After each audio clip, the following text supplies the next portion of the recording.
c'est sa spiritualité. L'âme d'un peuple, c'est la force de ses institutions.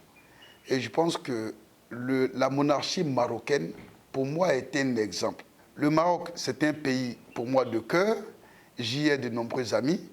Mais surtout, par rapport à l'histoire qui lie le Maroc à la Côte d'Ivoire. Avec ce à quoi nous avons assisté entre la Côte d'Ivoire et le Maroc, à travers notamment les investissements qui sont perpétrés en Côte d'Ivoire, du moins qui sont exercés en Côte d'Ivoire, par la volonté de ce grand roi, nous honore. De même, la fraternité qui a été amplifiée à la faveur de cette compétition continentale, j'ai nommé la Coupe d'Afrique des Nations, où le Maroc nous a traduit toute sa fraternité, a oublié l'esprit concurrentiel pour placer la fraternité, pour placer effectivement l'élévation de ce pays frère qui est la Côte d'Ivoire au centre de ses préoccupations.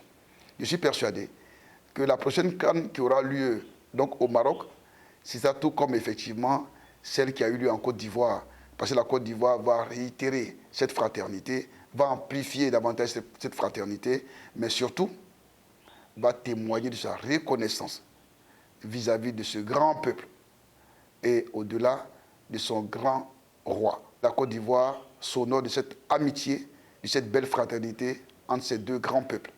Le Maroc, c'est également mon pays. Et j'y vais là-bas chaque fois que le roi Mohamed VI, que Dieu l'assiste, nous a toujours indiqué que le président de la République de Côte d'Ivoire, son Excellence Alassane Ouattara, était pour lui plus qu'un ami, mais un frère. Les grandes personnalités se distinguent par les valeurs qu'ils incarnent. Nous sommes africains. Nous avons une culture quelque peu commune, le respect de l'aîné. Et ce respect qu'il a pour notre président s'est traduit par la coopération qui existe entre ces deux États.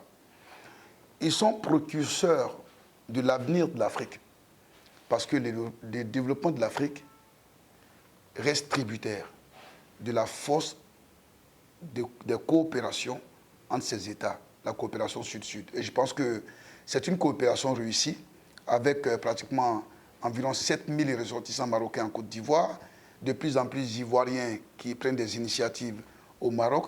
Le regard public du Marocain à l'égard de l'Ivoirien, précisément, est favorable aujourd'hui.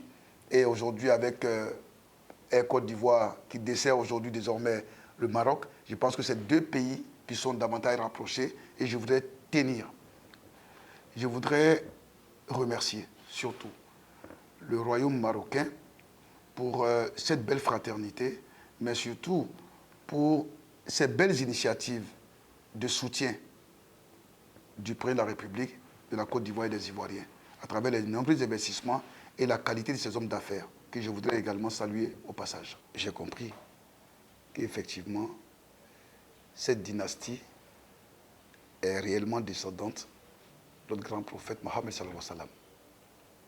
Celui qui construit une mosquée a fait plus qu'un sacrifice.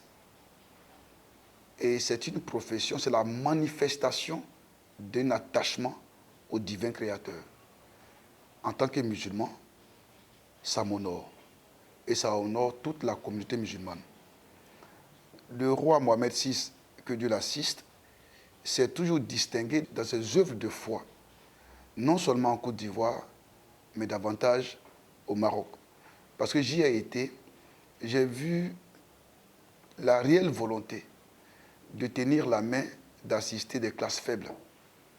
D'assister, j'ai vu des quartiers, du moins des maisons, des édifices qui ont été reconstruites au bénéfice du grand nombre de personnes qui n'ont pas suffisamment de moyens. J'ai vu des initiatives privées qui sont encouragées. J'ai vu des champions marocains émerger. Pour moi, c'est une vision. Donc, tous les actes de charité, de foi, qui sont posés chaque jour que de besoin, démontrent à souhait sa volonté d'honorer ses pères dans la foi et dans l'amour pour notre divin Créateur, Allah.